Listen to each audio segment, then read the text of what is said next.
And look who's coming up.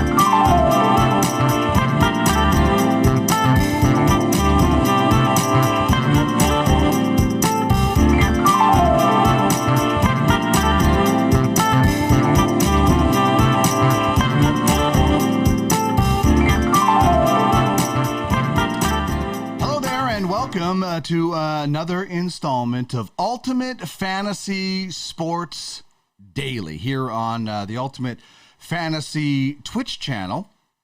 My name is Dean Millard. It is great to have you aboard and a part of the show today. It's that crazy, fun, anticipatory time where you are the night before. Baseball fans will have a hard time sleeping.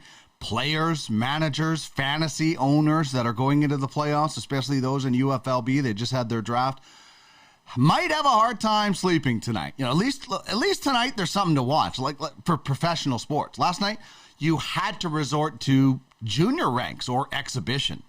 Who wants exhibition? But there was no baseball, no football, and only preseason basketball and hockey. So it was a slip. Maybe it was a night where you just like cuddled up with the one you love and didn't watch any sports, because it's going to be a big run from now until whenever. I mean, very shortly, we have the greatest time in sports where you have all four professional Big Four North American sports going at the same time.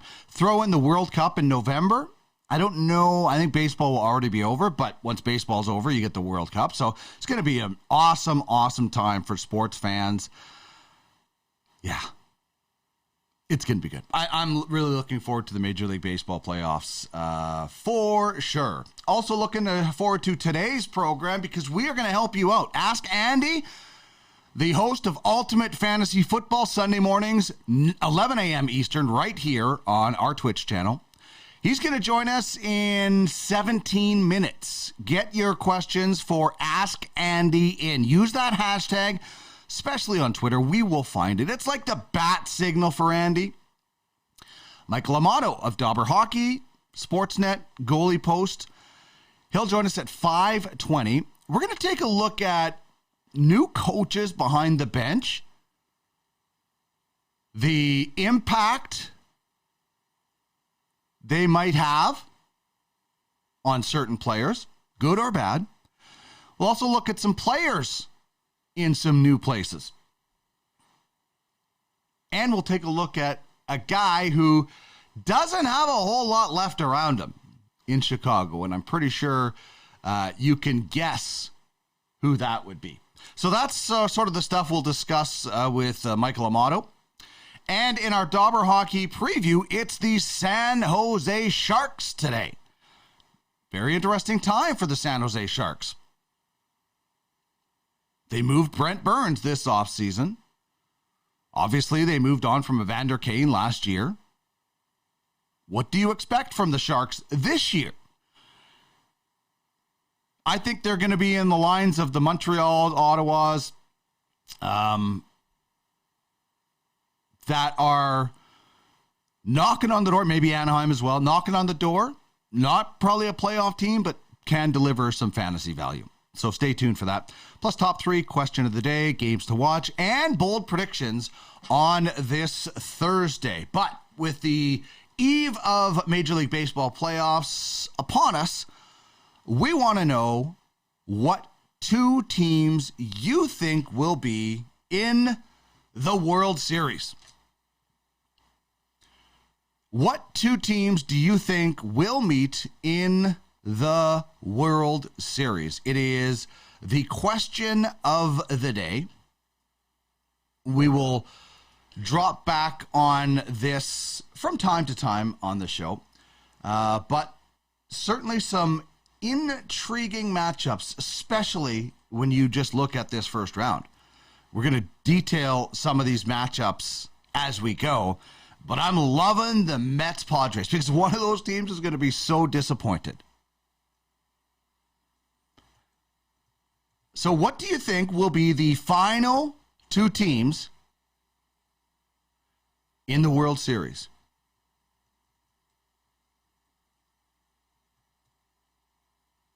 I'm going Yankees, Dodgers. That might be boring, but having the two biggest markets in the World Series would be awesome. So the question of the day is, what two teams do you think will meet in the World Series? JP is chiming in with a question for Ask Andy. We will save that for later. But chime in on who you think will end up in the World Series in our Twitch message board, twitch.tv/Ultimate Fantasy Sports. That's where you can watch this show live Monday to Friday if you are catching it on replay. And you can catch it on replay on our YouTube channel, Ultimate Fantasy Sports Network. You can also search that, Ultimate Fantasy Sports Network, to find it in podcast form as well. Okay, our question of the day out of the way. Now it's time for our top three, and continuing the theme that we've been going with this week as far as NHL awards. Who do you think will win the Jack Adams? And if you don't think coaching matters for fantasy, then I want your money, because the coach is the guy who decides who is getting playing time. And if you're in the bad books, it's not good. I'm really bullish on the New York Rangers right now after the talk with Kyle Hall this week and looking at the young players that they have and the veterans and knowing the type of coach Gerard Gallant is that can work with all of them. Like, I don't know. You saw the shot of him and Alex Lafreniere the other day with the smelling salts. Like, not every coach does that. This guy gets along with his players.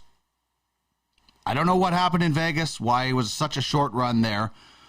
But I think Gerard Gallant, and I'm big on the Rangers this year, I think he's my number one choice for coach of the year. Jared Bednar, the defending champs, still have so much talent and a lot to prove. And Tampa proved that you can be deadly in at least 2 to 3 seasons. So there's a window for Jared Bednar. And the always present improvement award. Like, that's what it should be called sometimes, the Jack Adams. But DJ Smith of the Ottawa Senators, I think, is going to get that team so well improved that he will get votes for Coach of the Year. And Pierre Dorian probably gets some votes for GM of the Year as well at some point. So let me know what you think of the top three today. The top three Jack Adams candidates on Ultimate Fantasy Sports Daily.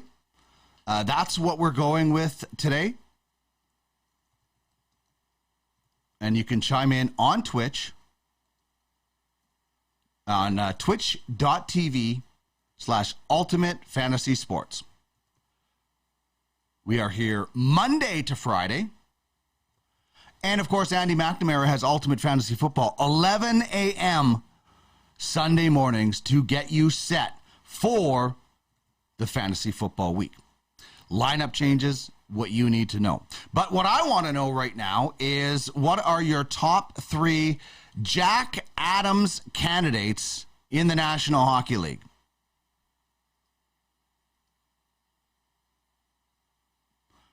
Who are your top three Jack Adams candidates in the National Hockey League?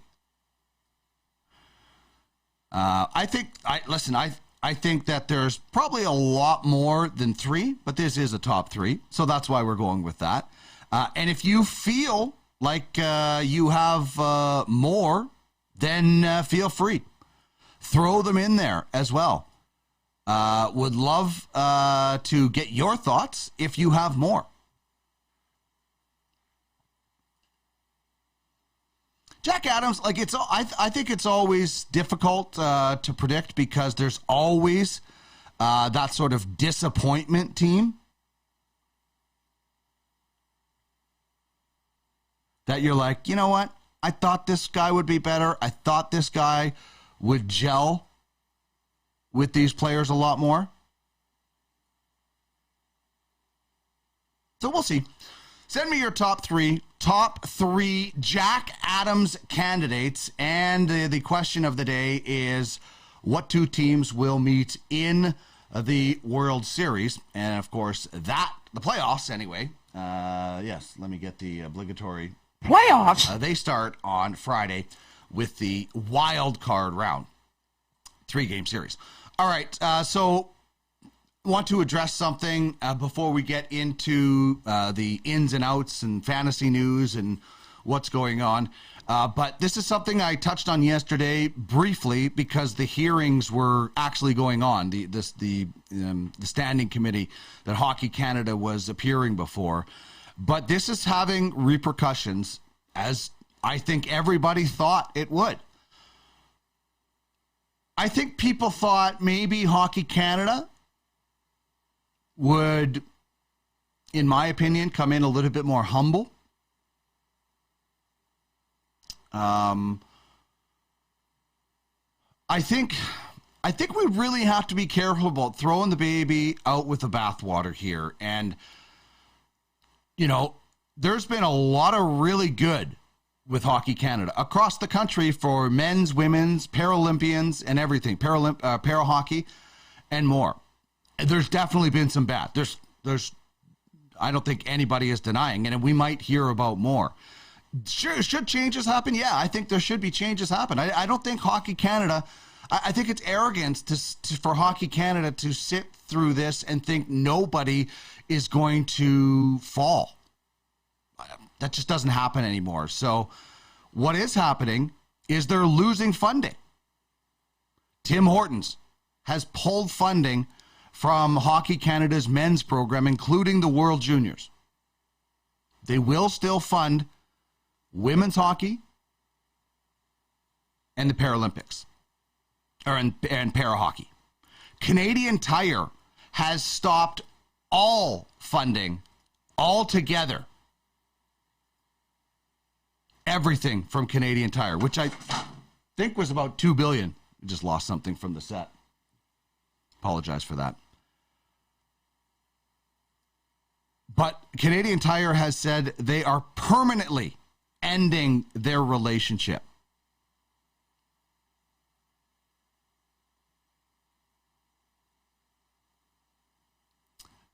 So TELUS, Scotiabank, Tim Hortons also denounced, as I mentioned, the national governing body's ongoing resistance to change and extended decisions to suspend their support of men's hockey to the upcoming season, including the upcoming World Juniors. Like, I think people will come back and people will return if changes are made. That's what people are saying. Like, you can't undo the past, unfortunately, for the victims.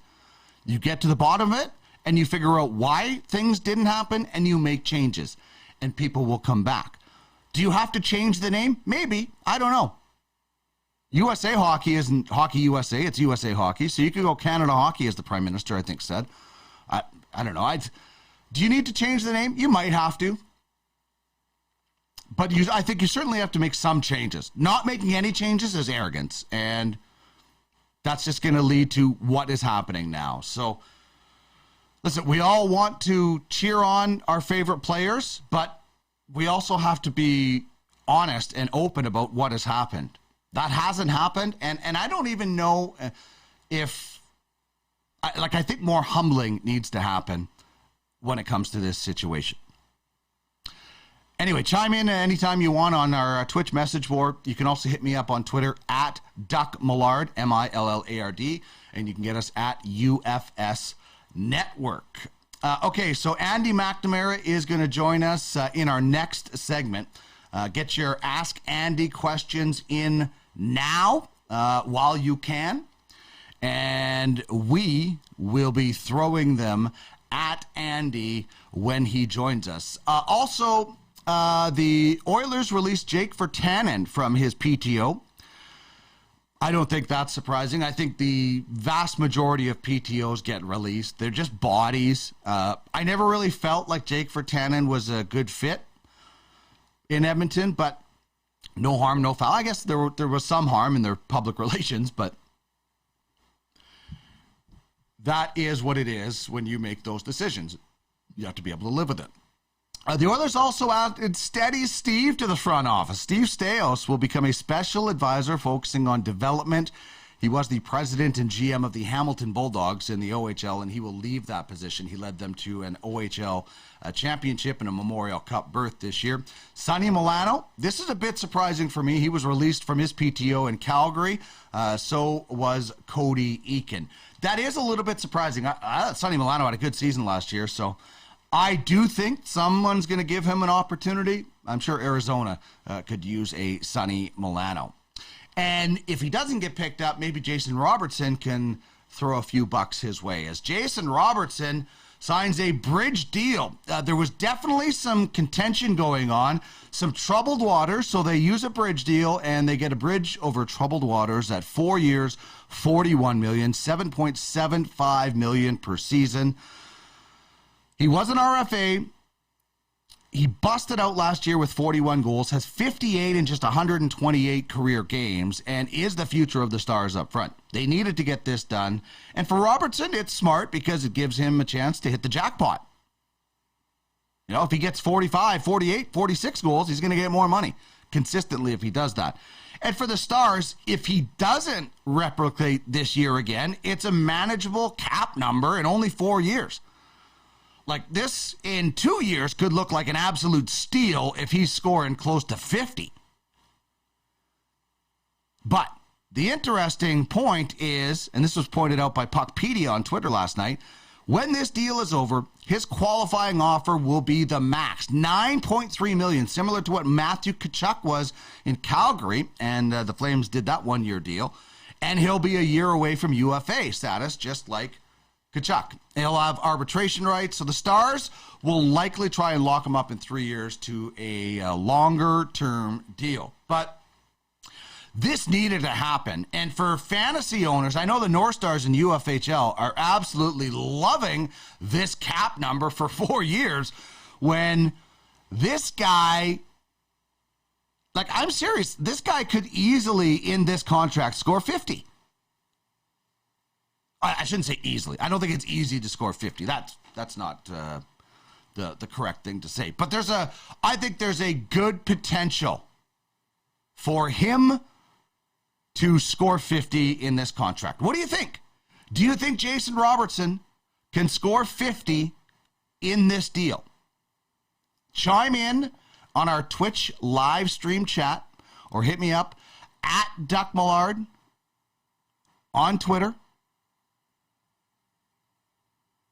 And you can have your say on whether or not you think that this is a good deal, and whether or not you think, well, I don't, anybody who says this is a bad deal, I don't know why. I would love to know. But if you think Jason Robertson can score 50 in the 4 years of this deal, would love to hear your thoughts. I know Cam Turner is probably going to come in with a resounding yes on that one.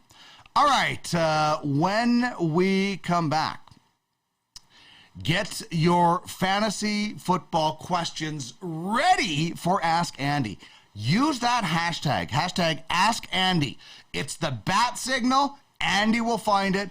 We will answer your fantasy questions. We'll get to starts and sits for tonight and the top 10 quarterback projections for Week 5.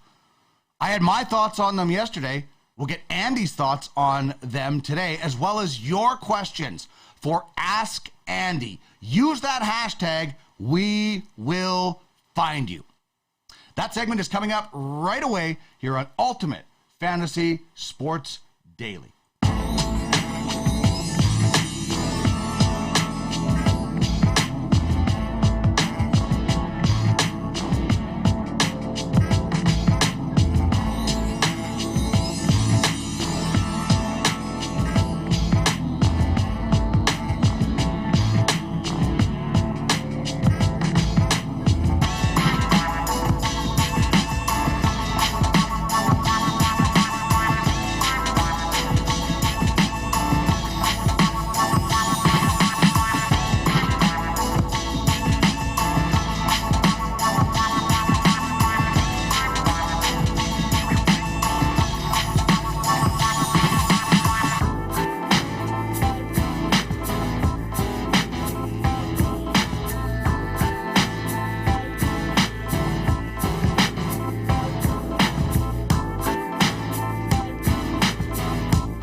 right, it is just about 4:22 in the East. My name is Dean Millard. This is Ultimate Fantasy Sports Daily, where we want to help you win your league. We also want to help you make your league better.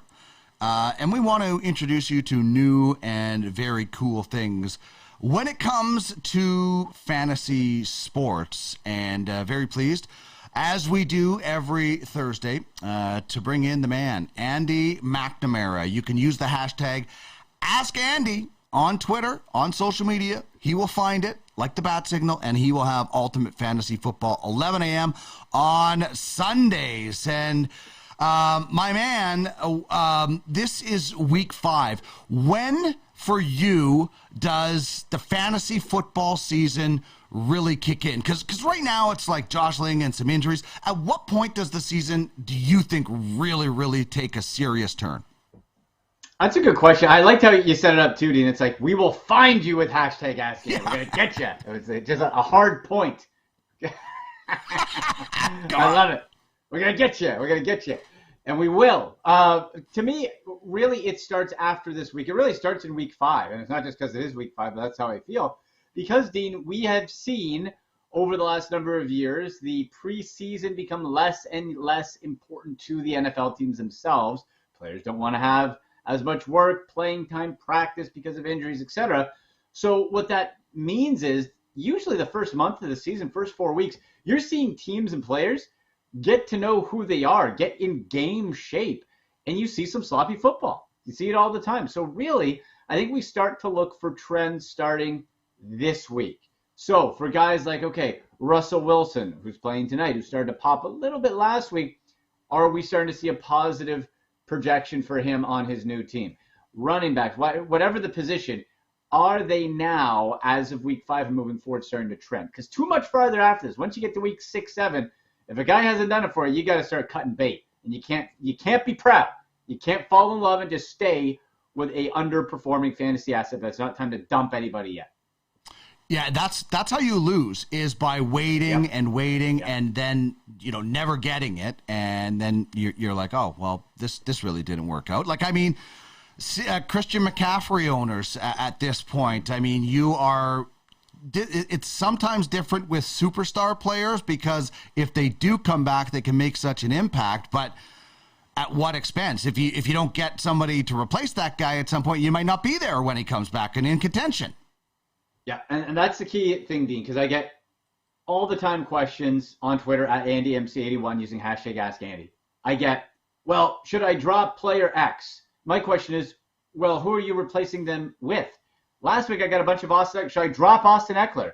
It's like, well, no, because who are you going to replace him with? A third-string running back off of waivers? Right.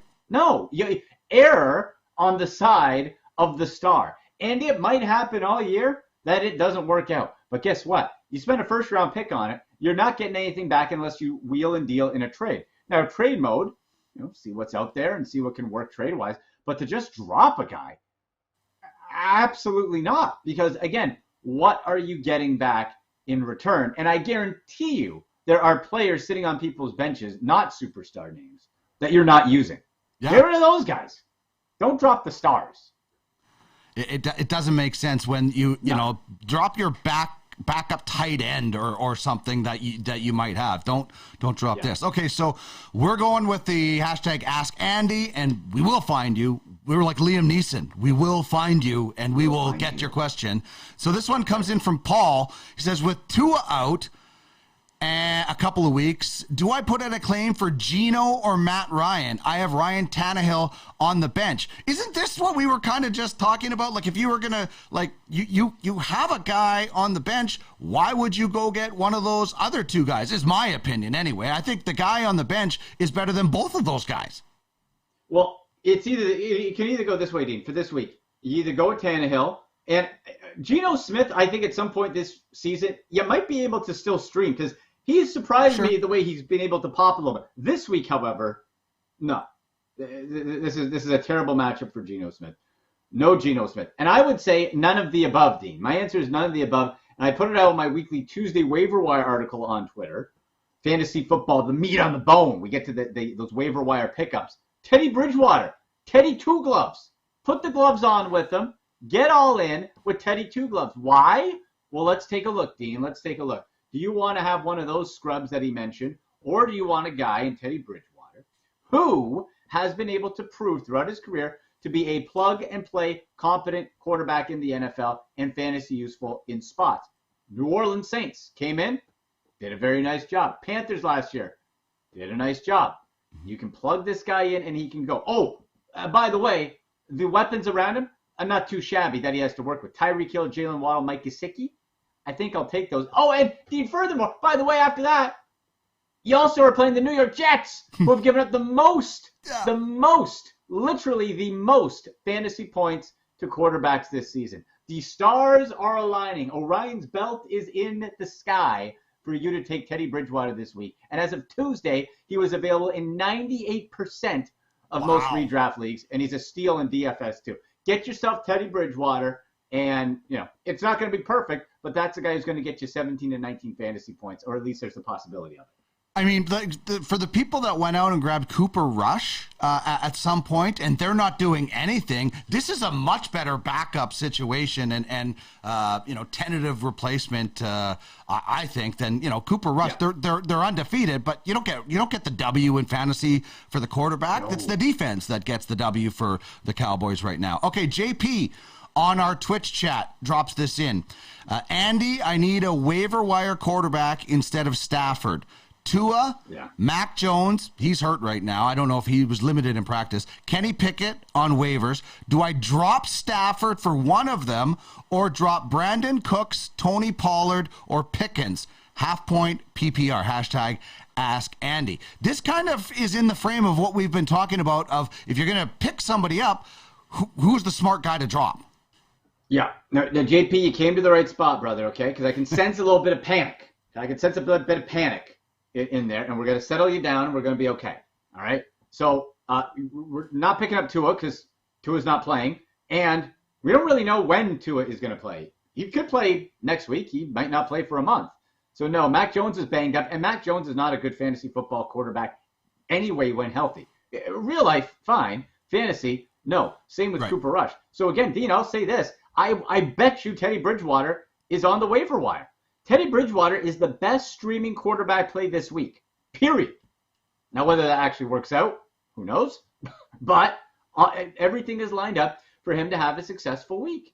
It just makes too much sense. So out of those names, I would choose none of the above. I would select D, and I would go get Teddy Bridgewater and put him in your lineup instead. I like the none of the above. It's giving me Brewster's Millions vibes. Remember Brewster's Million, where Richard Pryor had to spend the money and he ran for mayor, and none of the above? So it's giving me some John Candy, Richard Pryor vibes. I like that. Okay, Benoit, Ask Andy, another dilemma this week. Melvin Gordon III versus Indiana, or I like to call him fumbleitis, or Harris versus Buffalo. I'll get to my start sits a little bit later, but what do you think about this one? Well, Melvin Gordon, I was very hesitant on early in the week because we were waiting for the health report. Short week, he's been cleared. No injury designation. Head coach said he will be the back to get the workload. I also, on a side note, I think for any DFS plays or anybody looking for a desperation flex, Mike Boone out of Denver is a great pickup. Again, available in over 90% of most leagues. He's a good one to slide in. Latavius Murray, remember, if you went out and thought you were going to be cute this week, he is not playing. Now, they're bringing up some other dude. I don't think he's going to do much either. But if you don't have Gordon and you need that sort of other side, Mike Boone can pop for you. I would go with Melvin Gordon slightly this week simply because with the Kenny Pickett question in Pittsburgh, you're playing Buffalo, who's really good, as we know, and Najee Harris. In most of the cases, Dean, I would probably pick Najee Harris based on volume and based off of if they're going to have a smart game plan in Pittsburgh, you're going to try to get the ball in Najee Harris's hand, whether it's short pass or handing off, to take pressure off your rookie QB. So Najee Harris, I think, is going to have a great week. But with Melvin Gordon being cleared, I think that's the go-to tonight. You do it. And you know what? Also, you get it out of the way. You get your question mark out of the way. And if something doesn't go right tonight, at least you have some time to pivot before Sunday. Okay, so I'm going to give you my start sits right now, and Okay. if I was in fantasy football, I don't have any of these guys. It would be a light night for me because I'm not confident in a lot of people in this game. Like I'm not confident in Russell Wilson. I think Russell Wilson is great, but I still don't trust this Denver offense. They just seem to be all over the place. So the only two guys I really like tonight are Sutton and Michael Pittman. I don't trust Melvin Gordon right now. I'm on the other side with you on Matt Boone, but stranger things have happened, and Matt Boone might end up with a touchdown tonight, and which could deliver some points. So I'm all out on most of these guys in fantasy tonight. I might get back on the Russell Wilson train, but I have been disappointed this year in that entire Denver offense, as most people I think would be. Wilson's fantasy stats for the year.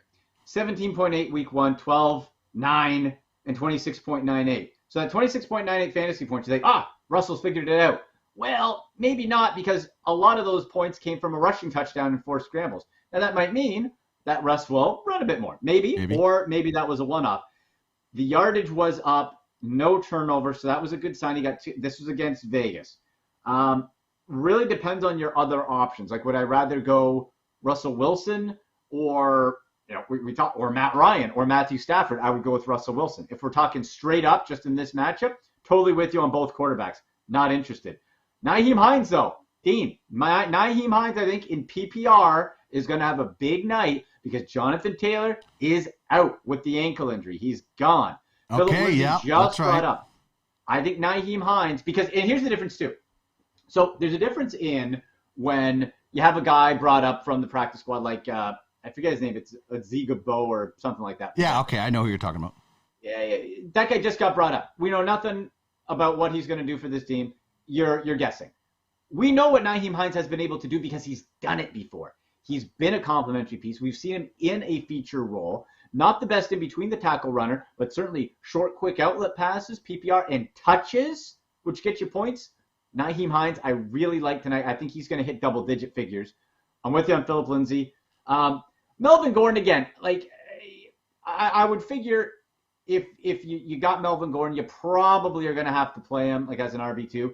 100% with you on Cortland Sutton, because even though those numbers I listed with Russell Wilson haven't been great, Sutton has been getting you mid to high teens in the fantasy points. So I like him. I'm with you on Judy. Mo Alley Cox, Dean, smart sit on this one, my friend. Smart sit. And the reason is everyone's going to be rushing and seeing, he had a big, he spiked. Nothing, spiked. There's still 3 guys. There's still 3 tight end committee in Indy. Now, maybe we see the trend continue. Mo Alley Cox is a heck of a talent. But is he going to be used that way? If we see this week he gets more targets, and now I'm starting to get into a little pattern, now we can change the conversation. But as of right now, I'm with you. It's pretty much Michael Pittman, and for me, Nyheim Hines, but that's it. Well, and trends matter. If you see Mo Alley Cox trending up, put him on that watch list that you have, and say, I might just be down on Denver just because there's so many problems and I'm overlooking Russell Wilson. But again, he's a guy that I would be watching because it's Russell Wilson and there's pedigree there, right? So it's like Aaron Rodgers or anybody. You don't write them off. But if they're not playing well and you have other options, I would go with them. However, if you're drafting Russell Wilson, he's probably. I would be surprised if you're drafting Russell Wilson as your backup in fantasy. He's going to be your starter, so it depends, like you said, who you have. Benjamin says, trade question, half PPR, trading away Cortland Sutton to get James Conner. I'm deep at wide receiver with Kupp, Pittman, Goodwin, Samuel, and Hopkins back soon. Running backs are Fournette, Herbert, Montgomery. Do you like it objectively? Seems to make sense roster-wise. And I'll just say, anytime I like guys when they trade from positions of strength, when fantasies or franchises in any sports trade, if you're stacked at defense in hockey, you trade a defenseman for a forward, unless it's a number one defenseman or a situation like that. So trading from a position of strength is great as long as you're not giving away the best player. Right, I'm with you. And just if we didn't know the rosters, I would say no. knowing the rosters with the running backs, that is a really thin group. However, James Conner has regressed significantly as expected from his huge touchdown total last year. 1 rushing touchdown. That's it. He's hit double-digit fantasy points uno times. 1. Wow. That's it. So what are you getting when you have James Conner in? Now, could that turn around? Yeah, let's look at the opponents. Okay, we're playing Philadelphia. Well, Philadelphia's defense is tremendous. Hate that matchup. Seattle, they can be still spicy. New Orleans, really good defense. Minnesota's not an easy out. Seattle again. The Rams, San Francisco. I'm not seeing a defense I really like until maybe the Chargers in week 12. And then you have a bye. So the more I think of it, I would probably say, okay, you're giving up a guy who's been consistently getting you mid to high fantasy point in the teens. Sutton, you could even put him or another receiver in a flex spot. I don't think I'd make that deal. I would try to maybe either get another running back, see if they have a higher end running back in it, some other mix in that deal. Because right now, I think you're going to make that deal and you're going to get 8-9 fantasy points each week out of James Conner, and that's not doing much better than what you could get off of waivers. Yeah, and you're giving away a better player who is trending up in Sutton. So I'm with you on that one. JP, oh, by the way, Randy says, nice shirt, Andy. Loving the Undisputed Elite. Oh, too sweet, elite, brother. Yes, that's just nice. Okay, now JP says, Miles Sanders, James Conner, Najee, James Robinson, who is such an interesting story just from the human interest because he got shot in the preseason.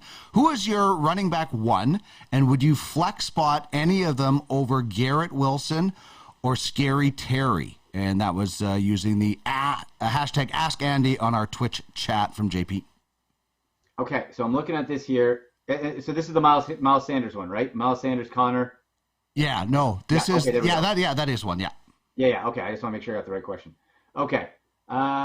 Who's your RB? Okay, so my RB1 here, I've really liked what Miles Sanders has done this year.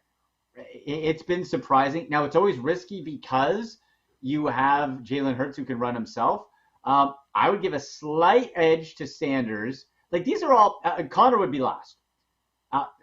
And Najee is going to get the work, but I don't know if he's going to get the results. So I think I would go Sanders, Robinson, almost a 1A, 1B, slight edge to Sanders. And then would I flex any of them over Wilson or Scary Terry? You know what? I would put James Robinson in over Garrett Wilson. Just because I don't really like the matchup, and I'm not really comfortable with the Jets offense right now. You're playing Miami, I'm not too confident. Strangely enough, at times they look better with Joe Flacco in there, which is a strange thing to say in 2022. Yeah. I'm with you on that one. That's weird. And Joe Flacco of the past, yeah, but Joe Flacco now, not crazy. Okay, some prop bets that I found. Cortland Sutton, 4.5 receptions. Over? I'll say over. Yeah. I'll say over with that. That seems like low. That seems low. 4.5 for their number 1 guy. I guess catches. You know what? He could get 6 targets and only catch 3 of them. Well, that's true. Let's just take a quick little game, and it's receptions, not targets. Yeah, right? receptions. Yeah. Okay. Let's just take a little look-see here. I think the over. So this season for Sutton, games 4 receptions, 7, 8, and 5. Targets 7, 11, 10, and 7. So that's the number to compare. You'd think with Russell Wilson starting to get a little potentially better and more comfortable, you're going to be still seeing that high target share and hopefully with more receptions. So at 4.5, well, he's beaten that in 3 out of the 4 weeks, so I take it. Matt Ryan, 228.5 passing yards. I think I'd go the under on that. Yeah, and you know what? The Thursday night games, Dean, they're just weird. Now, I know. You know what? As I say that, you don't have Jonathan Taylor, though. So are you going to be able to lean on the run? Now, you still could have a bunch of 3 and outs. You know what? I'll still say under. I think it'll be close. I think it'll be a little dicey. I'd feel much more comfortable with the under if Jonathan Taylor was in. Yeah. But with Hines, who you still might have to do those extended run plays. Let's see. Yeah, I'll go with you. I'll go with you just under. Okay, and the last one, Melvin Gordon, 58.5 under yards, rushing yards. Give me the over. Give me the over from Melvin. Let's go. Wow. Let's go. Come on, Melvin. Right. Look, the coach said they're feeling good. He's getting a full workload. So he's feeling good. He's back. He's ready. Full workload. I think it's over. I don't think he's getting 100, but look, if you want to try to really try to mix 60, and match, and it's certainly doable. But yeah, it's a short weekend. Even though they removed the injury designation, it still makes me a little nervous. But I don't know. I think we might see. It might be one of those games where they try to ease their way in, and you do that by running the football. I'll take a chance then on Melvin Gordon. Okay, Dog Pound Suge on Twitter. Hashtag Ask Angie. Should I drop Travis Etienne? Good question. I understand it. No. James Robinson's still the guy. Okay, still the guy. Travis Etienne, remember, serious injury. Mm-hmm. You follow the draft capital and you follow the money. They invested a lot in Travis Etienne. The touches also were pretty equal last week. James Robinson just had more success. So that's where you got to look at it. Who's getting more carries? We're starting to see a more split. Each game, more of a split. So I wouldn't recommend necessarily playing Travis Etienne this week, but I would try to hold on to him to see, are we staying at an even split? Does Etienne get better footing, a few little better results, maybe earn more work? We're still in that limbo here. So I would give it a few more weeks before giving up on Etienne. All right, these are quarterback projections for Week 5, and these are projections from Fantasy Pros. I look at these projections, and I think I might move Jalen Hurts up. I think I might move Tom Brady down, and I think I might move Kyler Murray up. But, if you have any one of these 10 quarterbacks, I think this is going to be a pretty exciting week for you. Yeah, how weird to see Aaron Rodgers that low. I know. That's where he's been at, though. That's where he's been. And this is another case. Now, a different scenario than with Russell Wilson, but Aaron Rodgers was used to force-feeding Devontae Adams the ball 10, 12 times a game. Well, now he's got to work that out. Looks like Romeo Doubs could be the guy.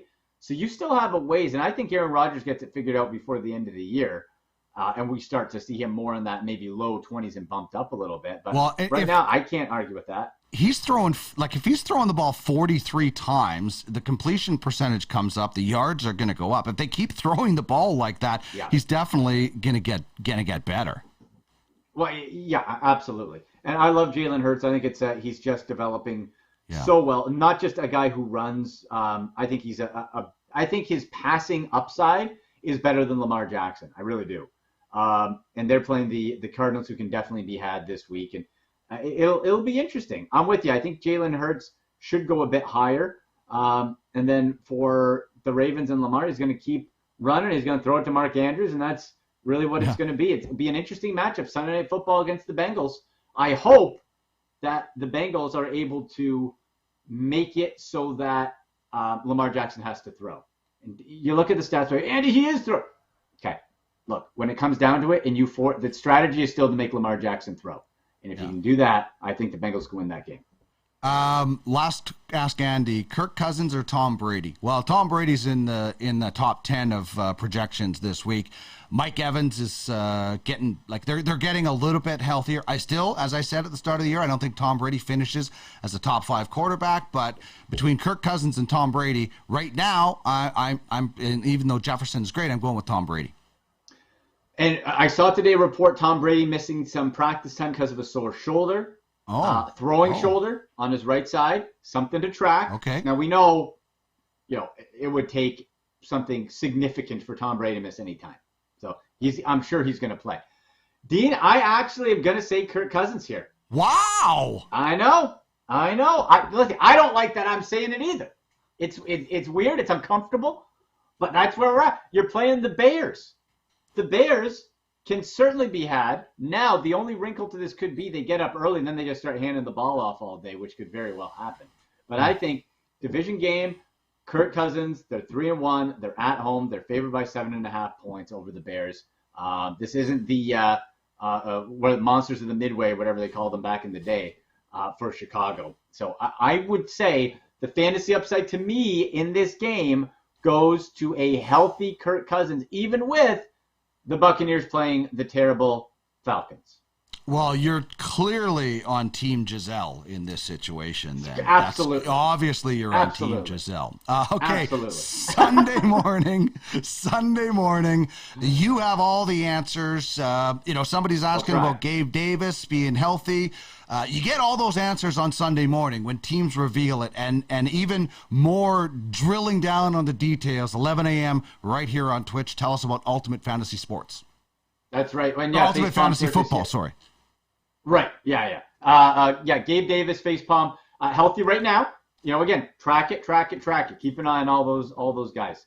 So looks like he should. Last I heard in practice, he was early in the week. I saw him running routes from some of the beat reporter game film, so look pretty good. But yeah, Sunday morning, 11 a.m. Eastern to noon. We're going to give you fantasy football tips. We're going to give you your betting tips, your betting plays. We had Johnny Avello from DraftKings Sportsbook last week. We're going to have talk some more betting this week. Get you those tips, get you those, maybe some parlays, get you some spread a little bit there too, some danger zone pick, our bold pick. By the way, Dean, I was right. I got a danger zone pick right. You believe it? What was it again? It was TJ Hawkinson. TJ Hawkinson would be a top 2. He was money. He was. I'll be honest. Those are kind of fluky if you get those right. You match it up. Monter St. Brett, everybody was missing. Who's he throwing to? And TJ Hawkinson could do it. So I was right on the danger zone. You know what? You only remember the right ones. Who cares about getting the wrong ones? Who cares? Yeah, no one talks about those. And, well, if they do, you just whatever. Didn't happen. That's why it's dangerous. That's right. Absolutely. Going to be a lot of fun Sunday morning, 11 a.m. Eastern. All right. Right here on twitch.tv/Ultimate Fantasy Sports. And for people looking for fantasy sports throughout the week or any time in the season, use the hashtag AskAndy. He will find you, like Liam Neeson. Thanks as always, my man. Have a great night. Enjoy the game, and we'll talk soon. All right, buddy. Talk to you later. Bye. There's Andy McNamara. And there we go. For some reason, that was not taking the right connection. That was fun. Tony says Andy knows. Like, Andy knows football. Ask Andy. Use that hashtag. Use it tonight before the game. He'll find it. Use it at 4 a.m. It wakes him up. He's having a nice dinner at Christmas. Ask Andy. He leaves the dinner. And he goes and, it's like Batman. He's like Bruce Wayne. It's a curse, but with great responsibility comes something. So ask Andy on Twitter, social media. Use it. He will help you win your league, and we are here to help you win your league and make it better. All right. I just went a little bit long with Andy. Sorry about that. 2:49 in the Mountain Time Zone, 4:49 out east. Still to come, Michael Amato is going to join us on the program. We are going to talk fantasy hockey. We're going to talk about coaches in new places, talk about players in new places and the impacts that they have, and guys who don't have a lot of help anymore. Like, when does the Patrick Kane watch start? Has it already started in Chicago? But still to come before that, we are going to have bold predictions. We'll take a look at bold predictions, anything you want. We are also going to dive into Major League Baseball. The playoffs start tomorrow. Playoffs? It's so awesome. So many good matchups. We will break down the pitching matchups for all 4 games of Game 1, which starts tomorrow. We'll do that as we roll along on the program. This is Ultimate Fantasy Sports Daily on Ultimate Fantasy Sports on twitch.tv/Ultimate Fantasy Sports.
Much for sticking with us here on Ultimate Fantasy Sports Daily. If you missed it, we just had Andy McNamara on discussing the Colts and the Broncos. Jonathan Taylor will not play for the Colts because of an ankle injury. So that means Nyheim Hines becomes the lead guy. I didn't have him in my lineup. I had him sitting. Andy disagreed, so I would probably go with Andy on that one.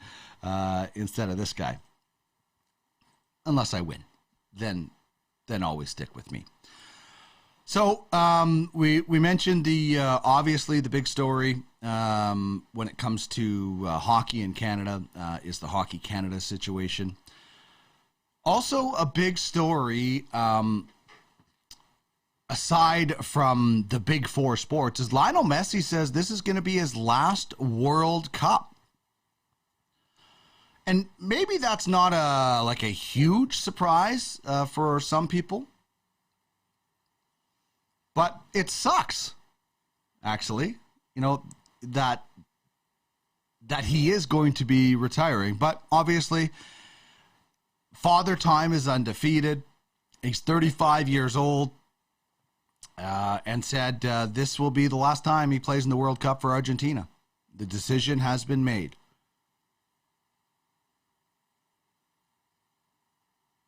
So can he go out on top? Obviously, I think some people weren't alive, but 1986, Diego Maradona, that was their last World Cup victory. And interesting about Lionel Messi, he has never scored outside of the group stage in the World Cup. He has 6 World Cup goals.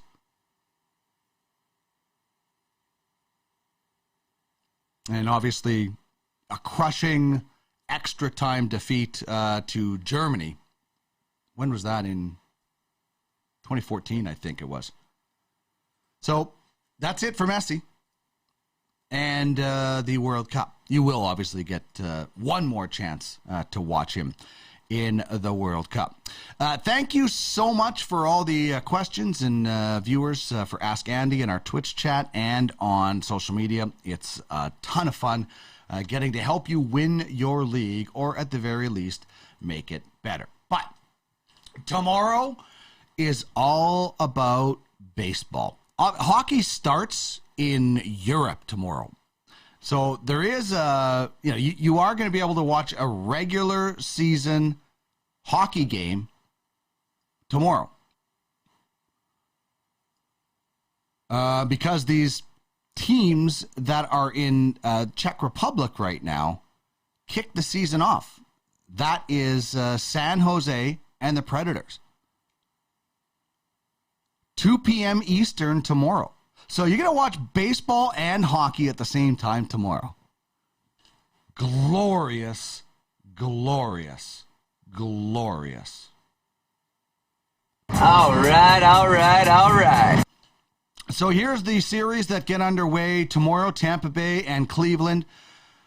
In Cleveland, Seattle travels to Toronto for the 3-game set. The winner of that one gets Houston. The winner of the first series gets the Yankees. In the National League, it's the Phillies and the Cardinals. The winner gets the Braves and the Padres and the Mets, with the LA Dodgers waiting in the wings. And the first game tomorrow is the American League wild card game. And that is between the Rays and the Guardians. It starts at 12:07 Eastern time. It'll be a fun day. So the Rays, and this is this matchup has pitching galore.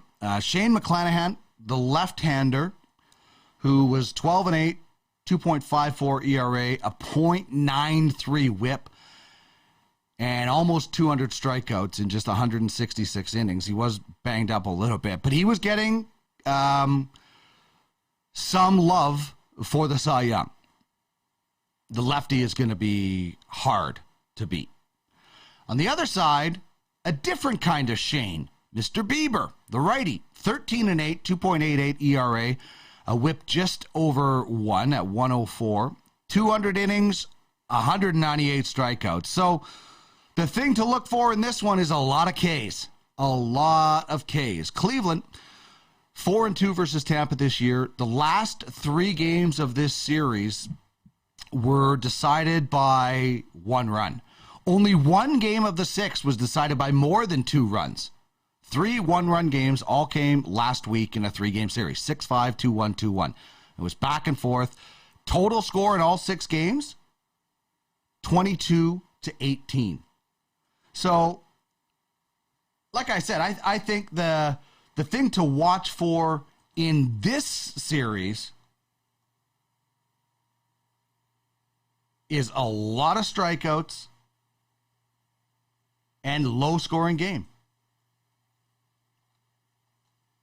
You know, maybe one might be the outlier where it's you get a few runs and things like that.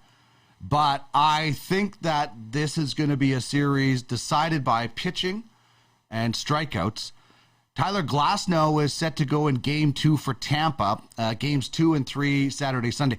All series, Friday, Saturday, Sunday, if necessary, on Sunday. And all 3 games are at the home field club in every series. So similar styles when it comes to managers. You have Terry Francona, who could win the Manager of the Year in Cleveland. And you have Kevin Cash, who was on Francona's staff in Cleveland at one point.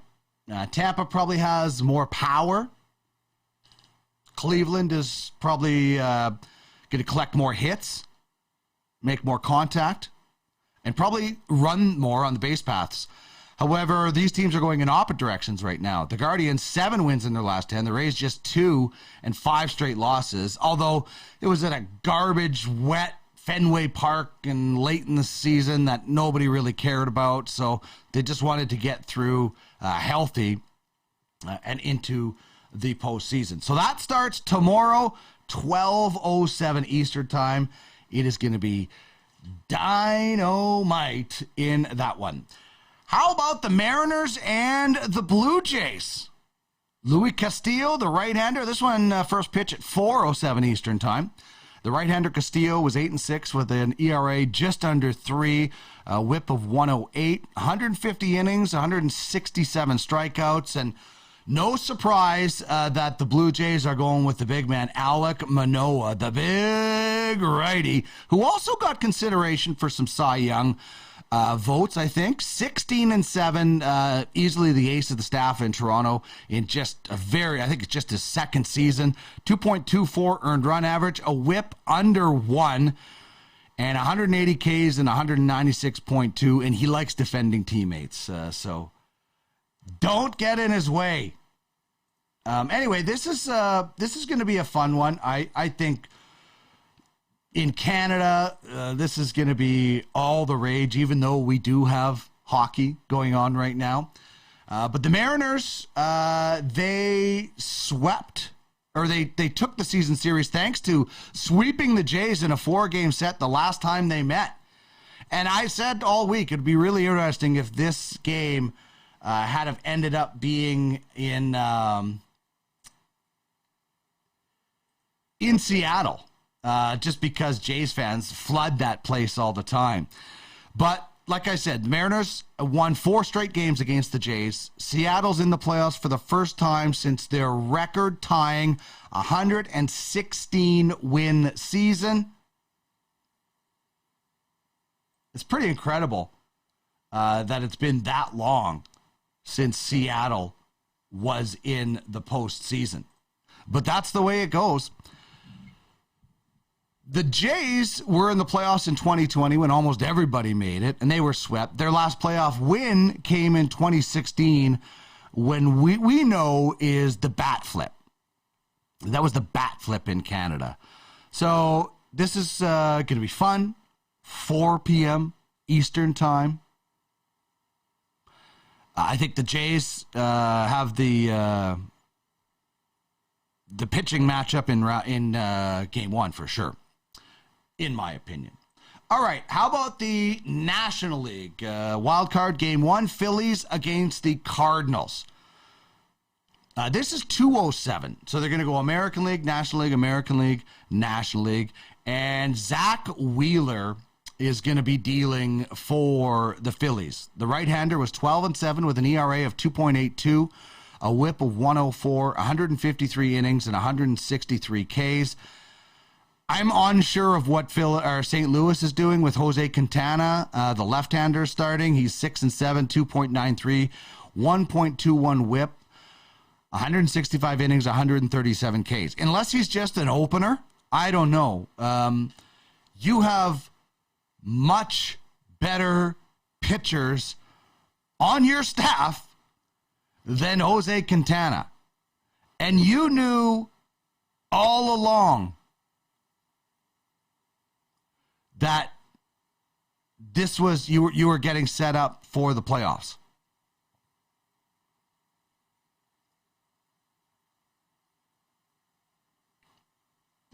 Miles McCollus is going in game number 2.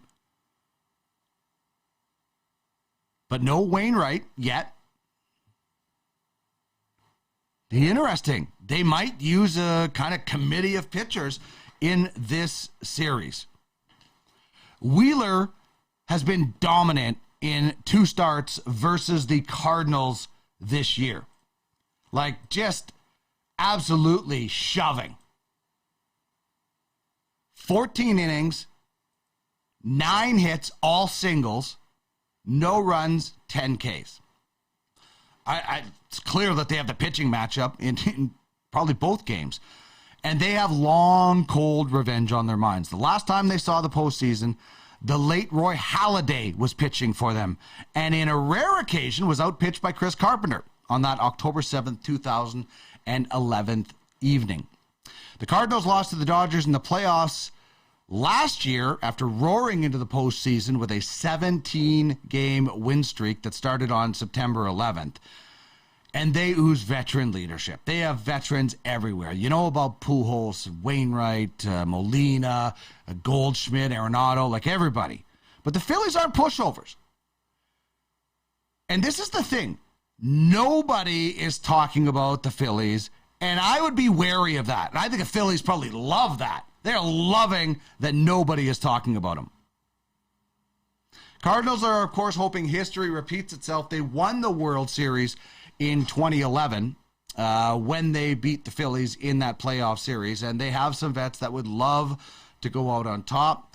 Will we see more big home runs from Albert Pujols and Kyle Schwarber, whose 46 home runs led the National League and lost to Pujols in the home run derby first round? And a good bet might be Nolan Arenado, doing most of the damage. Nolan Arenado in the regular season went 10 for 22 against the Phillies, 3 home runs, 6 RBIs, an OPS of 1,000. And don't forget the Phillies fired Joe Girardi earlier this year. So interim manager Rob Thompson turned the ship around, should likely get a contract out of it, especially if they win. Aaron Nola, Ranger Suarez set to go games 2 and 3 if necessary. That's a way better, are you kidding me? Zach Wheeler and Aaron Nola versus Jose Quintana and Miles McCollus? I'm starting to like the Phillies a lot more. Especially with Paul Goldschmidt and Nolan Arenado, a combined 16 for 72, no home runs, 14 strikeouts this year versus Aaron Nola and Wheeler, the starting 2 pitchers. That may enable a sweep. And you got Jose Quintana, the lefty, 6-7, 2.93. This is not even close to almost a fair matchup. That's weird. Finally, this is going to be a fascinating series. The Padres and the Mets. And pitching is going to be amazing. Yu Darvish, who I don't think has ever been a great playoff performer, wasn't with the Dodgers anyway. 16-8 this year. High ERA, but low whip. And a lot of strikeouts. Going up against Max Scherzer, who just gets better and better. Both righties. Both are going to throw a lot of Ks. And this should be a pitching dominant series. You got Jacob deGrom going in game 2, likely against Blake Snell, who has gotten better and better as the season went on. It's interesting. These teams are kind of mirrors. They have great pitching. They're both 5-5 in their last 10 games. The loser of this series will be MLB's biggest disappointment this year. And the winner will get the top team in the Dodgers, who had 111 wins this year. So it's going to be fun. I just can't wait. I think it's going to be another low-scoring affair, just like the Guardians and the Rays. So Alex says, under 24 hours till game time in Toronto.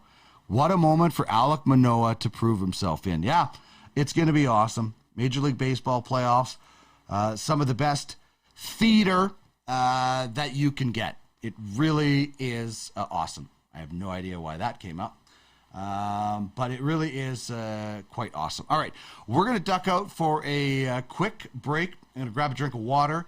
And when we come back, we're going to get into our Dobber Hockey preview, the San Jose Sharks, who are in Czech Republic. And then we'll get into Michael Amato from Sportsnet, Dobber Hockey, Goalie Post. We'll go over some coaching changes and some players in new places. We are back right after this.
It is just after 5:10 in the east, 3:10 in the Mountain Time Zone, where I am located just outside of Edmonton. Welcome into the Marsh.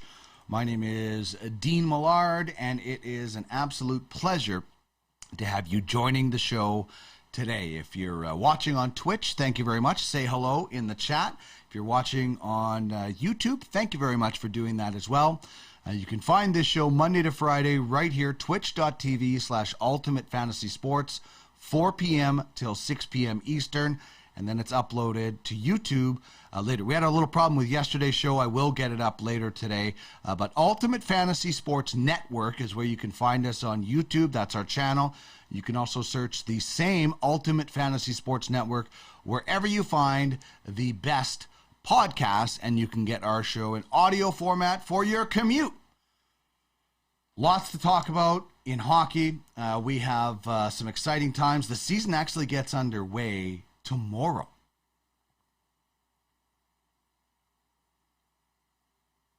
In the Czech Republic. And for some reason, my Dobber Hockey preview isn't here. So I'm going to find this. Give me 1 second here as... No, it didn't get downloaded. Give me 2 seconds. I am just going to find this. In the meantime, check out this amazing opportunity that we have when it comes to getting the word out about your crypto project. Get yourselves ready to race at great heights to become the global sim racing champion. Create your crypto livery. Enter with the best designs. Enter to win prizes. Outrace your competition. Winning is all that matters. Watch the other racers in your rear view mirror.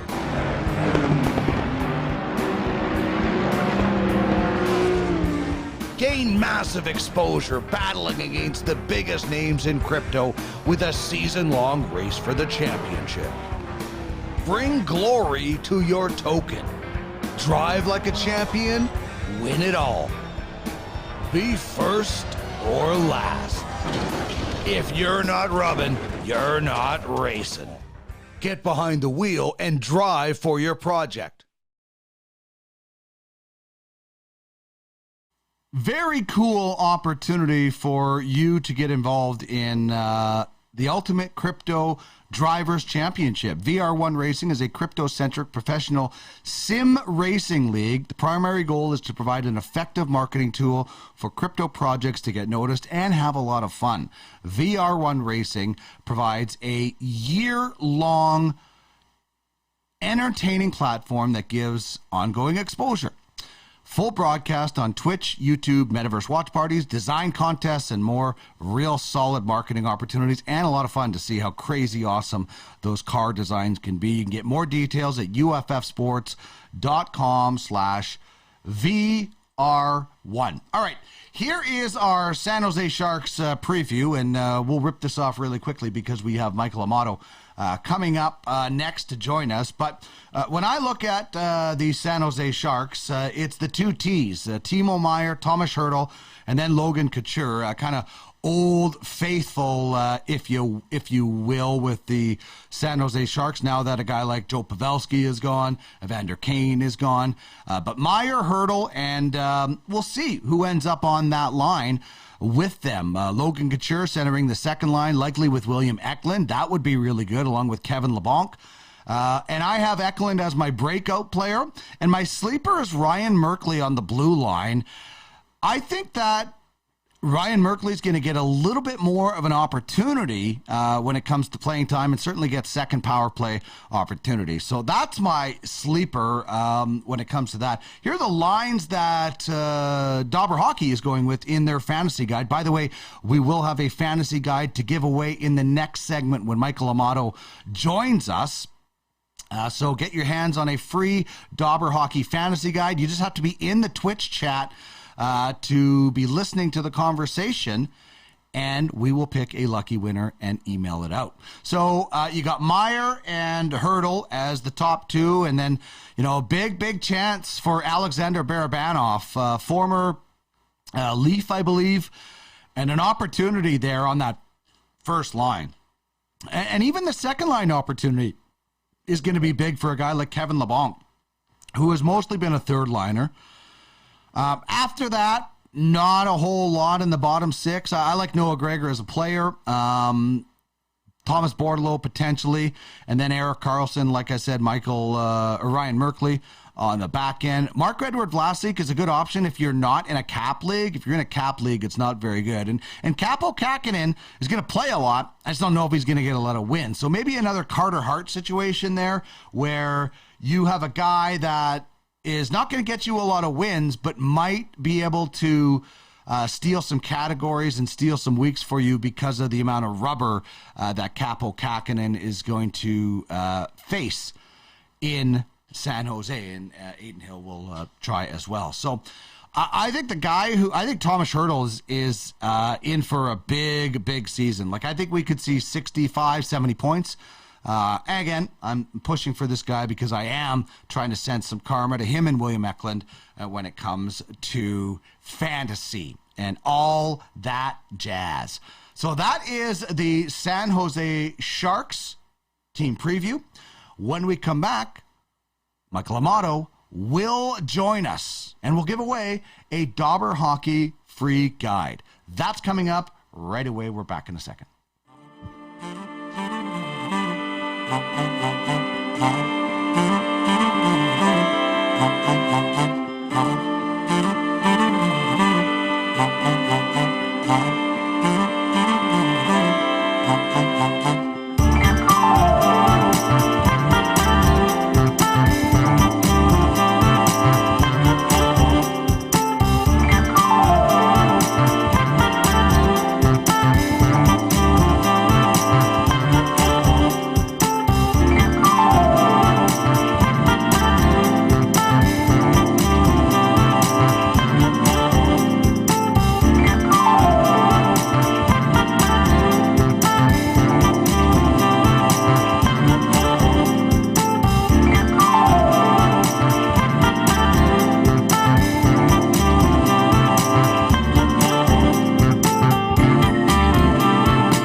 It is 5:20 in the east, 3:20 out in the mountain time zone where I am located, and I would have to check my phone to see. Actually, I will check really quickly to see what time it is. Apple has this really cool world clock in the Czech Republic. It's 11:21 in the Czech Republic, and that's where the NHL season gets underway tomorrow with Nashville and San Jose. I believe it's a noon Eastern start. I'd have to double check on that. So if you're in a fantasy league, you need to be aware that this season starts in Europe tomorrow, but the rest of the offseason continues in Canada and in North America until the season gets going next Tuesday, as we are joined by Michael Amato, as he does every Thursday, and quite a weird situation with that European start tomorrow. In one of our leagues, we're having those two teams. You just have to be cap compliant with your players, and you could still do the rest of your preseason stuff, but kind of throws a wrench into fantasy leagues, doesn't it? Yeah, only one more night left here with everyone's fantasy draft still looking perfect before the season gets underway. But yeah, it does. I think most leagues have I think this week and next week combined into one matchup if you're doing head to head. Right. But yeah, it's obviously something you have to be prepared for. Make sure if you have any Sharks or Preds players, you get them in the lineup, because there's obviously still preseason games going on tomorrow and Saturday, which is weird. It almost has that feel of like a couple years ago. I don't know. I think it was the Flames and the Canucks playing like regular season games during the playoffs there for a week. It kind of has that weird feeling of like, hey, we got some games that really count in the standings, but there's also preseason games. So yeah, it's weird. It's also interesting because I think a lot of people probably have already completed their drafts by now, and just to get these games in. But yeah, if there's an injury in some of these preseason games, that's not going to be good if you drafted anybody. So we'll see. Yeah, it is. It's a really bizarre situation when you have preseason games. And I'm not a huge fan of these trips, although I do like these trips if a team is going to do it at the start of the season rather than midway through the season. That midway European trip seems crazy weird to me. And the NFL does it. They're doing it again this week. I just, at the start of the season, get it out of the way and then get your system back to normal, because there is an adjustment, obviously, to the time. Oh, definitely, yeah. And I think obviously the NFL, they can do it because they get a week off, and Right. I think a lot of the teams have buys sometimes after. But yeah, it would be really tricky in the NHL to do that from a scheduling perspective. So we're going to give away a Dobber Hockey Fantasy guide in our conversation today to some lucky listener or viewer. But we're also going to talk about some really interesting situations around the National Hockey League. First of all, this wasn't really on our list, but Jason Robertson signs his deal late last night. Here are the details. This guy, there's a chance he could score 50 in this contract. This is a really good deal for the Dallas Stars. If it works out for Jason Robertson, they're going to pay a lot, similar to Matthew Tkachuk. But to get this done, first of all, for the season was important. And if you're in a cap league and you have Jason Robertson, you love that number.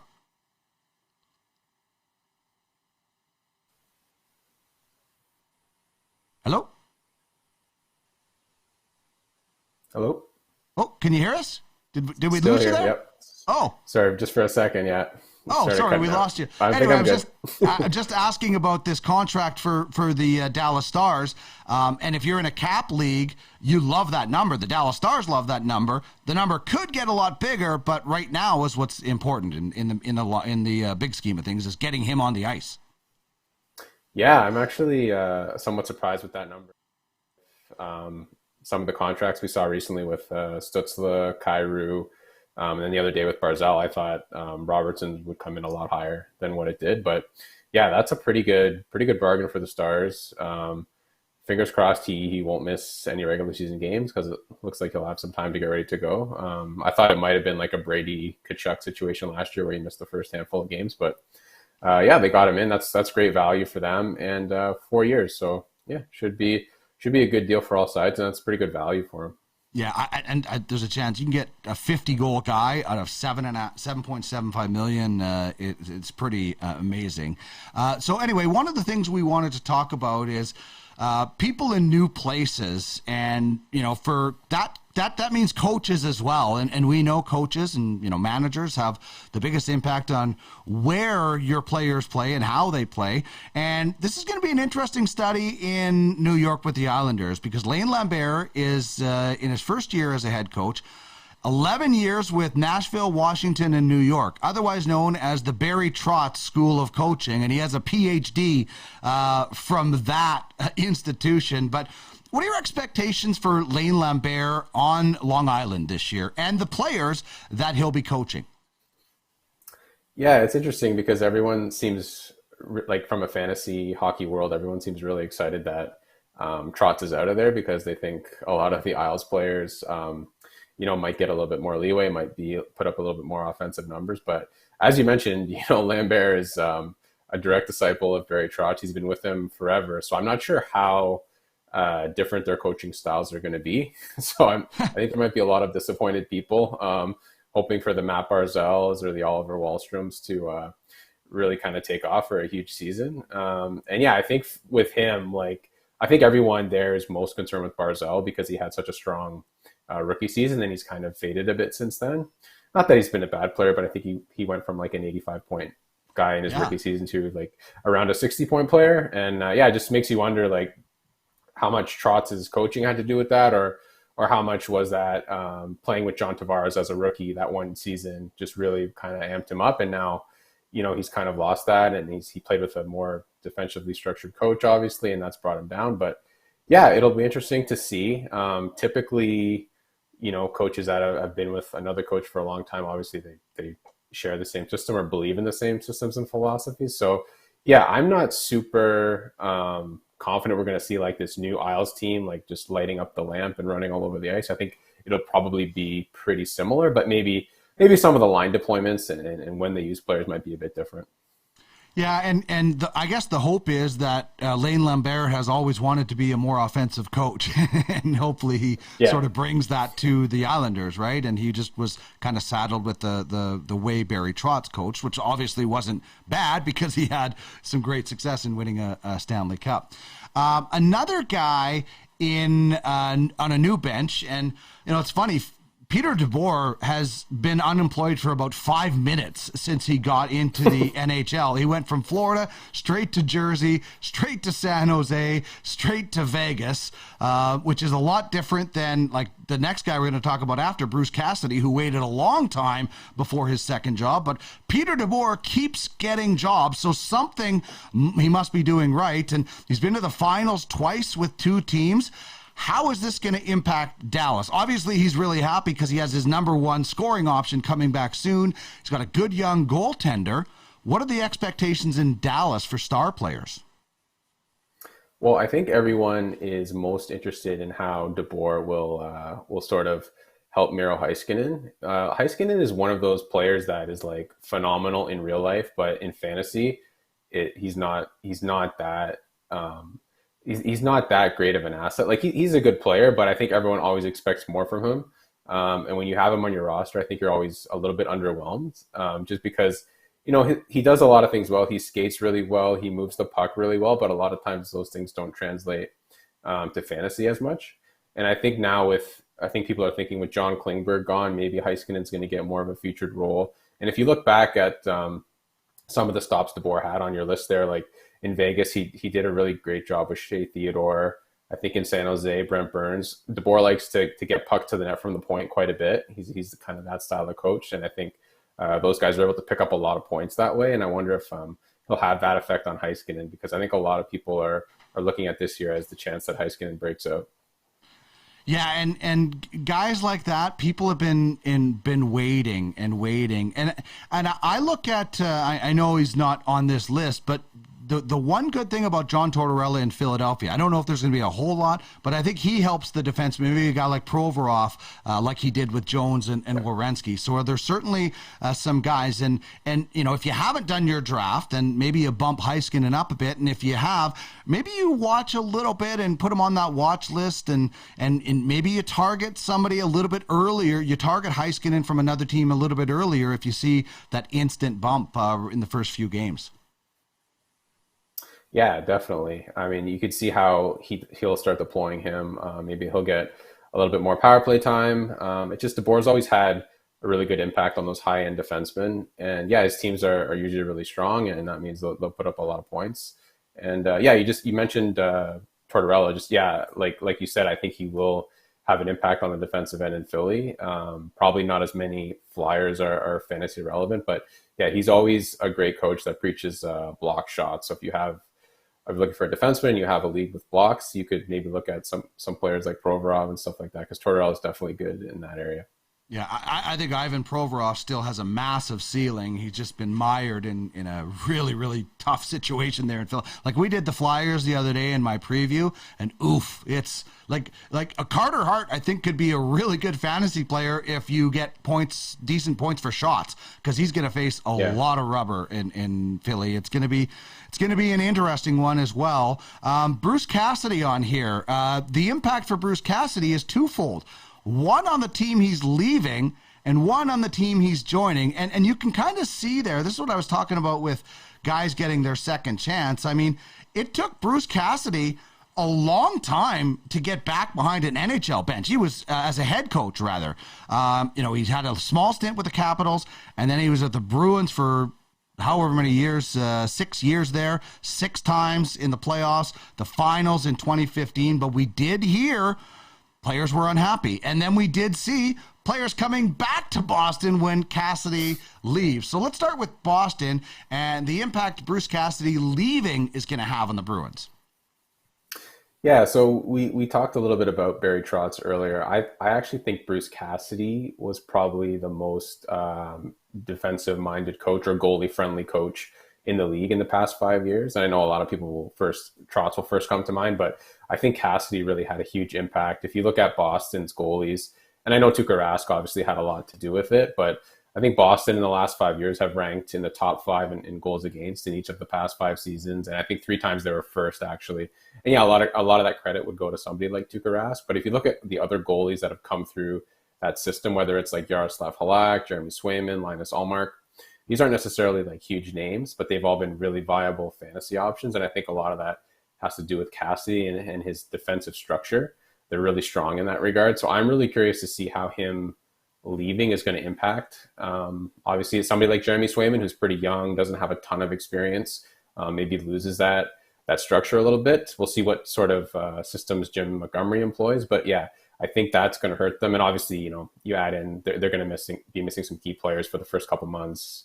McAvoy, Marchand, they might be playing in their own end a little bit more because they're missing some of their talented players. That's going to put a little bit more pressure on the goaltending. So I think that combined with Cassidy leaving makes me really curious to see, how Swayman and Ullmark are going to do. I know a lot of people really didn't bump Swayman down at all in their rankings this year, but I'm interested to see if that impacts them a little bit.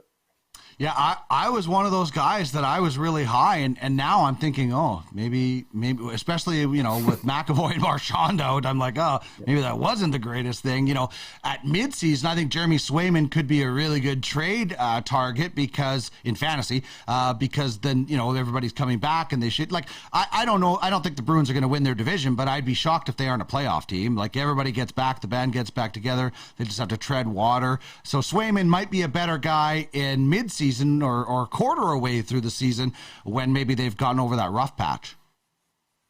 Yeah, I think that's exactly it. I think if they're going to have some struggles and some issues, you'll probably see it in October, November, maybe before the new year. And then, yeah, like you said, I think once the calendar turns, if they're all healthy, I think they'll be fine again. And yeah, I think they'll probably be a playoff team. They'll probably just have to fend off Ottawa, I would think, this year.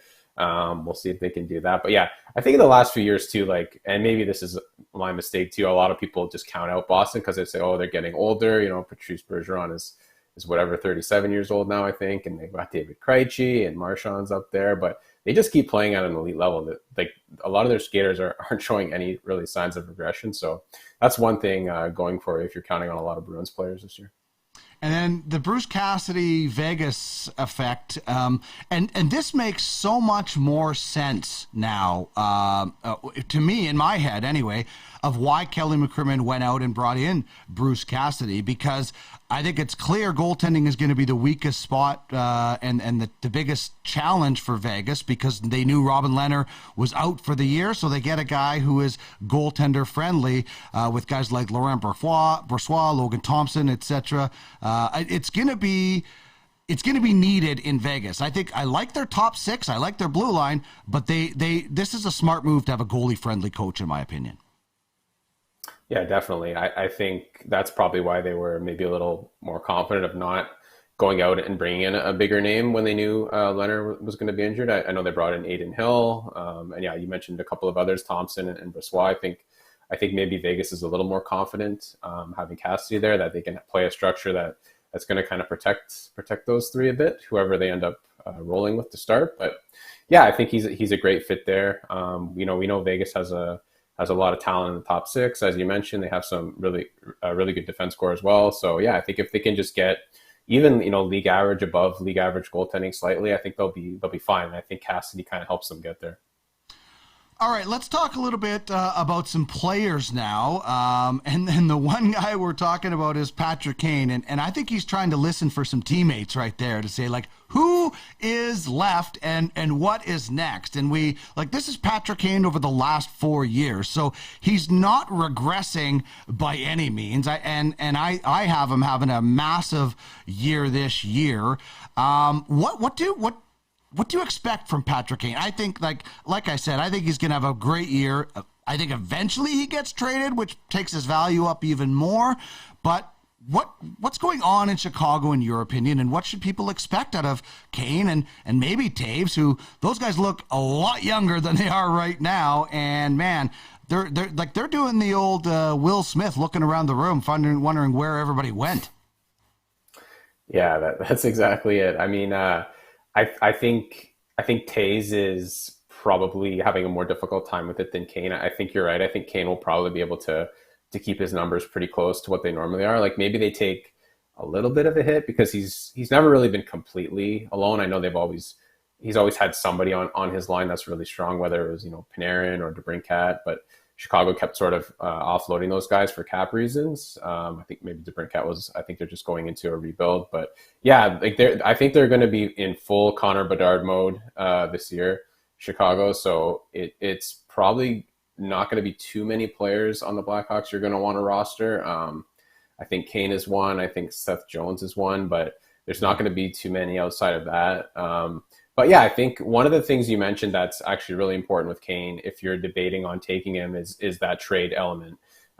If he gets moved to a contender at the deadline, that's really going to boost his value right around the time of fantasy hockey playoffs, obviously. So yeah, if he ends up, because I think it's probably safe to say that Chicago's going to eat some of his contract and maybe even a third team. So I think he can go almost anywhere.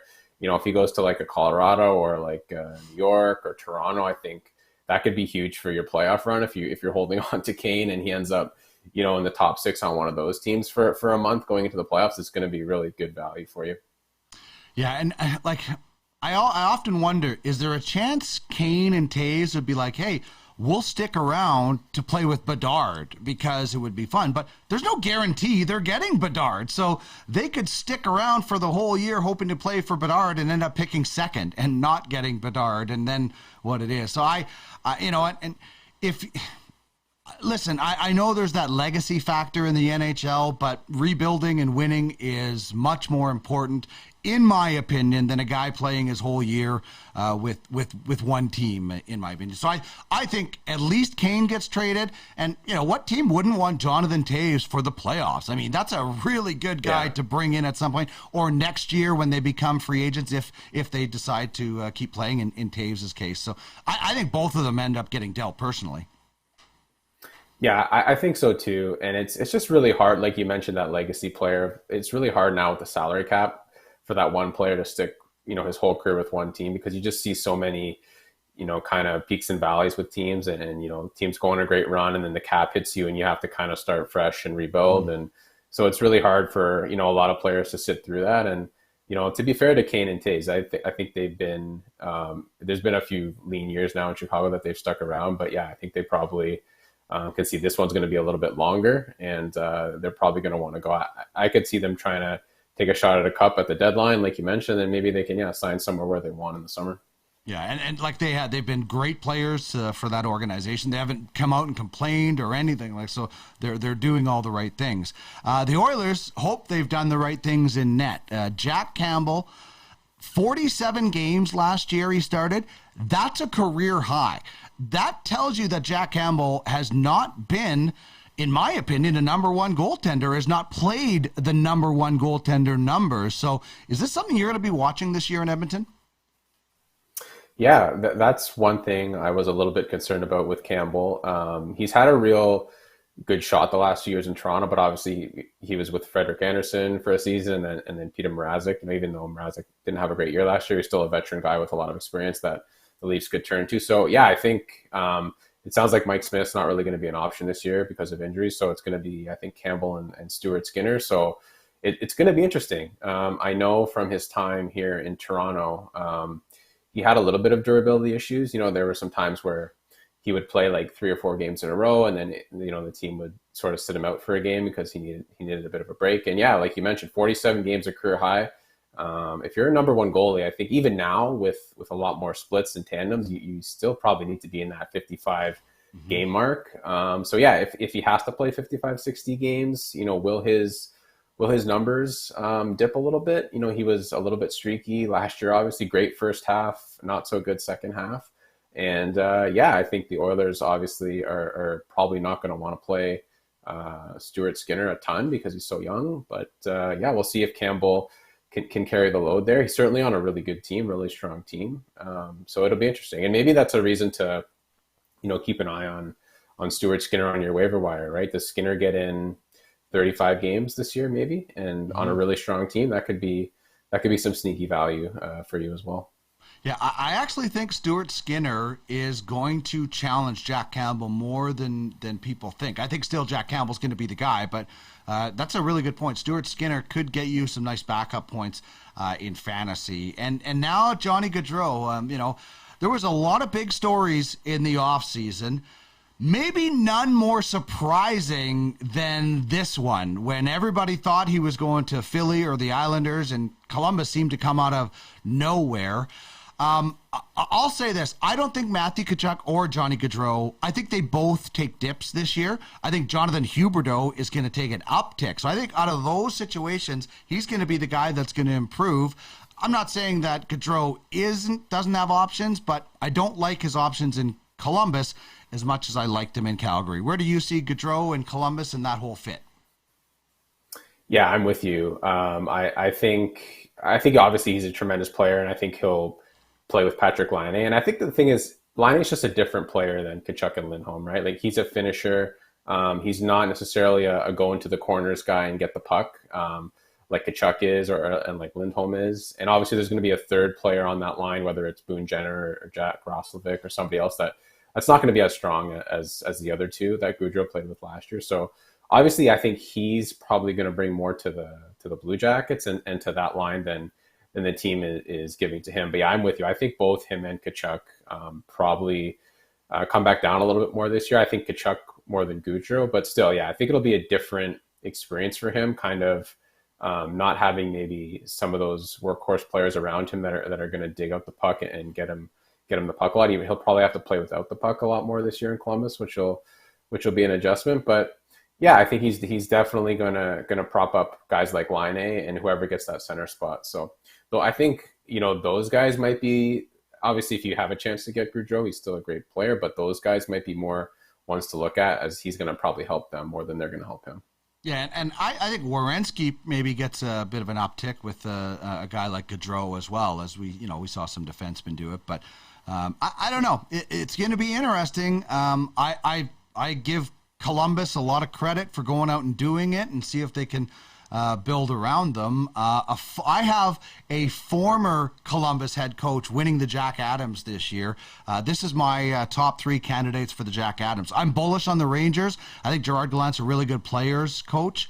Jared Bednar obviously gets some consideration, and the coach of the year always seems to be a little bit of a most improved trophy. So DJ Smith gets my nod. What do you think? Is anybody doesn't belong on this list, do you think? No, I think those are three good candidates. I think one other name I would just mention, you mentioned it's a lot of times goes to the most improved, and I wonder if we mentioned Lane Lambert earlier, if the Islanders have a bounce back season, like a lot of people think they might be able to, if he gets some consideration as well, because I think last year they just had a perfect storm of injuries and an early bout with COVID that just kind of sunk them. So I think they're actually a lot better than they showed last year. So if they can bounce back, I think Lambert might also be in the mix. Very cool. And lastly, I'll just throw up my. This is my projected. Actually, I'll throw up. This is the top scoring right wingers according to NHL.com. I know guys move around. It's harder and harder to narrow down positions these days, but these are the top scoring right wingers from last year. And this is my prediction for top scorers. I'm not bullish on Tampa Bay this year, except Kucherov, because he's missed time. The other guys have played so much. And I think Tage Thompson steps up. I think Svechnikov has a better year. I think Mark Stone has a bounce back because of Jack Eichel. But everybody has their predictions, and this is what I'm looking at for right wingers this year. What are your thoughts on this? And do you think anybody else maybe I'm missing out on or not giving enough credit? I like the Kucherov pick up there. I think he's going to be really good value in drafts. I think a lot of people are scared off by some of the injury concerns you mentioned, but his points per game have been off the charts. They always are. So if he can stay healthy, I can see him having a huge year. I also like your inclusion of Vladimir Tarasenko in a contract year. He seems to be a guy that plays really well. Nobody wanted him last year in a trade. He came out, had a great season. I think in a contract year, he could do the same again. But yeah, I think this list looks pretty complete. I think you could also have maybe William Nylander on there. Could be for a big year. But it looks good. That's one thing about fantasy is knowing, this is a contract. Like John Klingberg, I think it's a contract year for year. I think he's going to be big. Yep. I put him in the Norris conversation because I think he's going to have a big bounce back. And also, I have him in fantasy, and I like to push out positive karma to my players sometimes. So give them a bit of a boost. But a contract year is such a big thing to know about when a player, because we often see the motivation goes up quite a bit. Yeah, like it's a prove-it deal for Klingberg. And you look at someone like Nazem Kadri last year, took advantage of it, right? Had a huge fantasy season. So, yeah, definitely stuff to watch for. Yeah, guys betting on themselves for sure. Michael, this has been a lot of fun. Next week, when we're chatting, we are actually going to be talking about guys and fantasy points already. We can get into some specific matchups. It's going to be a lot of fun, and I know people are going to enjoy your stuff, obviously, at Sportsnet, at Goalie Post, Dobber Hockey, and we're going to give away a Dobber Hockey Fantasy Guide here when we wrap up as well. So thank you so much, as always, for joining me every Thursday, and I can't wait for the season to start tomorrow, and the real season, the actual season, to start next week. Thanks so much, man. No problem. Looking forward to the real games. Thanks, Dean. There is Michael Amato. And I don't know what is going on with the keyboard, but that was fun. I think it's interesting. Sometimes you just look at who's the best players? I'm going to try to draft these best players. But you need to know contract year, type of coach, coaching change, all these different things play huge roles in playing time and all kinds of things like that. Okay, so if you would like to win a Dobber Hockey Fantasy Guide, here's the question. You have to be in our Twitch chat. You have to drop the answer in the Twitch chat. First person to answer this question will win a Dobber Fantasy Hockey Guide. All right. In that conversation we just had with Mike, name the first coach we talked about. Who was the first coach we talked about in that segment? He's a first ever head coach in the NHL. That's your hint.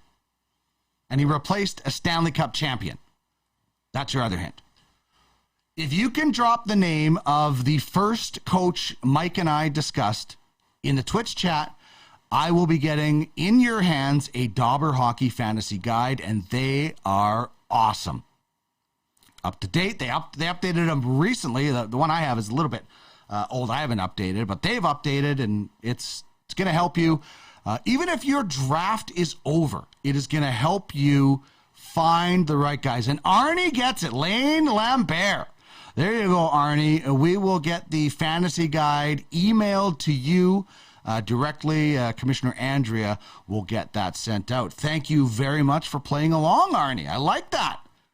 I didn't hear you from you all show, and then you drop in a Lane Lambert.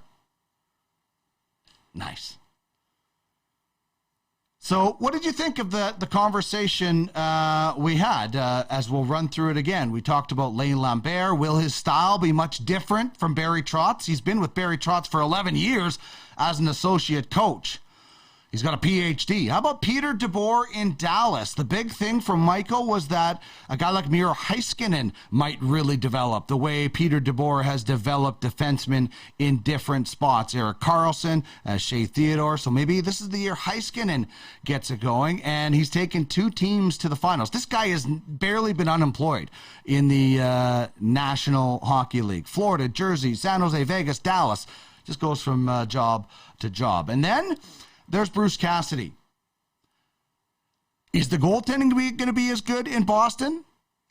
But the players might be happier. Don't count out the Bruisens with Jim Montgomery. And then maybe that's the big reason the Vegas Golden Knights and Kelly McCrimmon went out and snagged Bruce Cassidy, because he can help the goaltending, and they knew Robert Lehner was going to be out, and they need some goaltending help. So that's very interesting. We both think Kane and Taves get traded. The legacy player thing is overrated. And, what team wouldn't take either of these guys at the deadline or before? And Jack Campbell playing in Edmonton.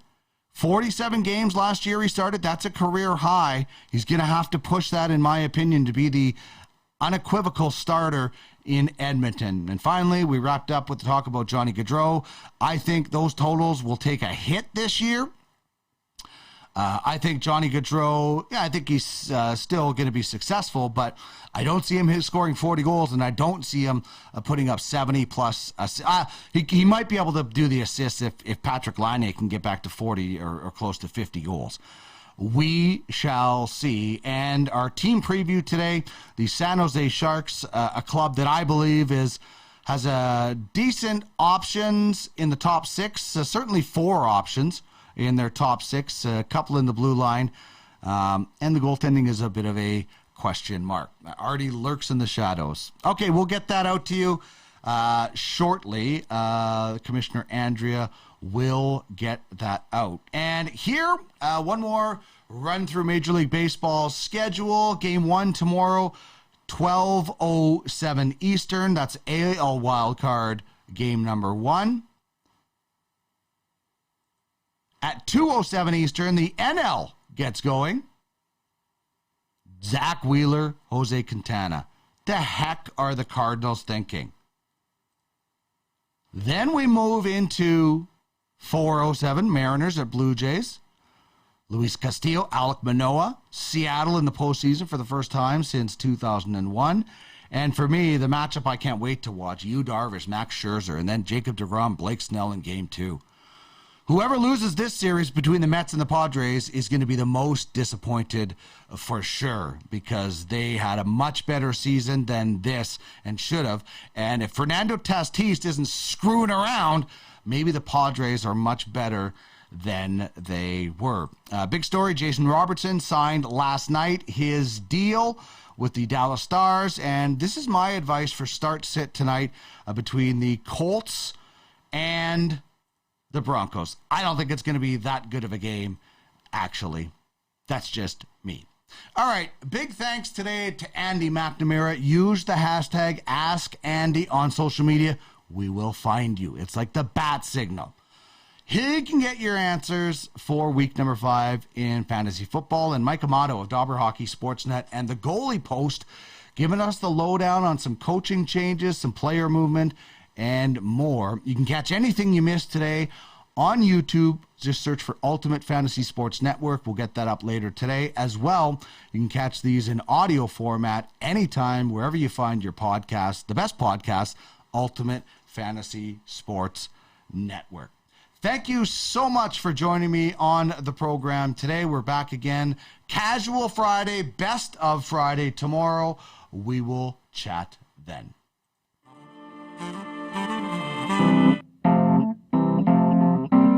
Thanks now. Bye-bye. Bye-bye. Bye-bye.